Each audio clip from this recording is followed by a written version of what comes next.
Guys, look behind me. The time has finally come. I found the very first fall leaf. We are about to be released from this hot prison. Okay, I know that might sound a little bit overdramatic, but hear me out, people. Summer here is genuinely a very inhospitable time. So it's between one of two different types of weather. Either it's so hot you can't go outside, or it's raining so hard you can't go outside. So this place is very misty, very rainy in between the raging heat. And I really want to answer a question today that I've been getting from the day I moved in here, which is, what were you thinking putting rugs in a house in rural China in the south? This is not the right climate for rugs. They're gonna get covered in mold. And at the time I was like, what do you mean get covered in mold? Why would things in my house get spontaneously moldy? It's not like I'm out in the forest making a little hut out of bamboo. Like, how is stuff just gonna get moldy? But I really did witness it with my very own eyes. The mist rolling down the mountain, and one day everything in your house is just fine, and the next day you come into your living room and you see everything is covered in mold. And all the things that I wasn't expecting to mold got moldy. Anything made out of wood, anything made out of bamboo, anything made out of any sort of grass, reed, plant product, all of it got moldy. And I had to spend 2 days scrubbing the mold off of everything. Thankfully, because it was spontaneous mold, it was also very easy to remove as long as you get it quickly and you don't let it get its little roots sunk into your furniture or whatever else. But it was very disconcerting. It was like, wow, I realize now how easy it is for things to get moldy here. And now you're probably wondering about my rugs. Did my rugs survive the mold plague of 2024? The answer is coming right now. All right, everyone, time for the moment of truth. So I've had these beautiful rugs for a whole year. It is time for the mold inspection. Please have a gander.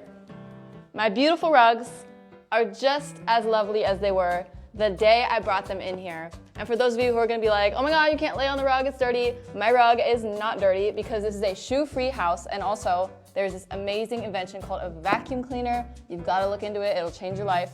So my rugs are quite nice. And look at this, it didn't mold even a little bit. But y'all are right about some types of floor coverings, like the little mats in my kitchen. Unfortunately, they were casualties of the rainy season. I also had to say goodbye to one of my little bedroom floor rugs. So let's have a moment of silence for my beloved rugs that were lost to the rainy season. Here's my office rug. She's just as beautiful as she ever was. I'm very happy with my interior design decision. I just feel like a house is not a home without a rug. You gotta have a rug. So yes, here's the answer to everybody's question. My rugs are just fine. If you're looking for a rug for your house, get yourself a Kashgar rug because they can survive anything.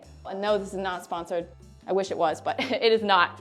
While I have not yet managed to finesse an advertisement from the Kashgar carpet industry, this video does actually have a sponsor. My favorite bike brand, Dahan. You guys have probably seen me riding all around China on my beloved Dahan P8 folding bike, and today I'm gonna show you guys P8's electric cousin, K1. So this hill I'm about to go up right now is one that I would normally never try and bike on with any brand of bike. It's just too steep, but let's see if K1 can handle it. This bike has a 250 watt high-speed motor and a revolutionary torque sensing pedal assist system. Riding K1 uphill feels almost like you're riding on flat ground. It's crazy. Having a bike like this unlocks a whole bunch of mountain routes that I otherwise just never would have tried. A lot of electric bikes have their settings based on terrain, which means that if you're biking in a complex environment like I'm in right now, you need to be switching settings back and forth all the time. Dahan K1 settings are based on an exponential boost ratio, and any setting can be used comfortably on any terrain since the bike dynamically adjusts its power output based on the level of exertion. K1 also has 7 different speeds, so it's a great ride with or without the pedal assist system turned on. This right here is called the Deltec cable, and it gives this bike a more stable and rigid triangular design while also allowing it to still be a folding bike.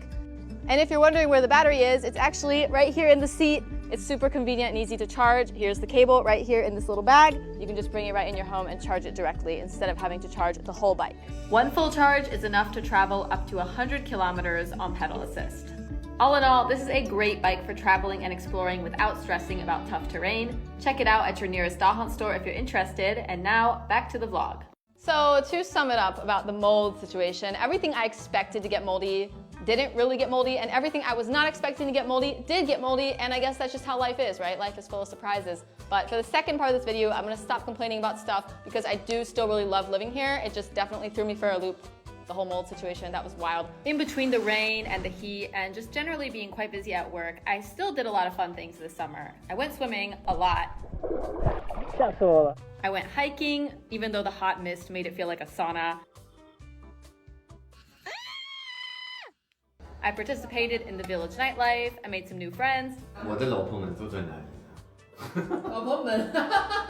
I even visited a super cute inn in the neighboring town that is run by a Nepali Chinese couple. So we're at this little inn thing in a bamboo forest in China that's run by a Nepali guy, and we're listening to like American country music. Love it. It's the sound of my childhood. I also swam across the Tantong River and went rafting. It's been a great summer, but I'm really looking forward to being able to film outside without suffering. I'm tired of suffering in the heat. So I've got some great plans coming up for the upcoming months, if only the weather would just be normal, which I think it will be very soon. I saw a fall leaf. I feel hope is in the air. And in 2 weeks, I'm actually going back to the US for a little while. So I'll be making some vlogs there as well. Also, if you guys are curious about any aspects of life in the US, drop your questions in the comment section, because this time when I go back, I'm planning on doing a Q&A video where I ask your questions to my friends and relatives living in the US. Because even though, yes, I am from there, I've been living abroad for 6 years, so my perspective is definitely not the most up-to-date, fresh, authentic, whatever. So ask away, and I will deliver your questions on a silver platter to my friends and relatives in the US when I go back next month. That's all for today, everyone. See you guys next time.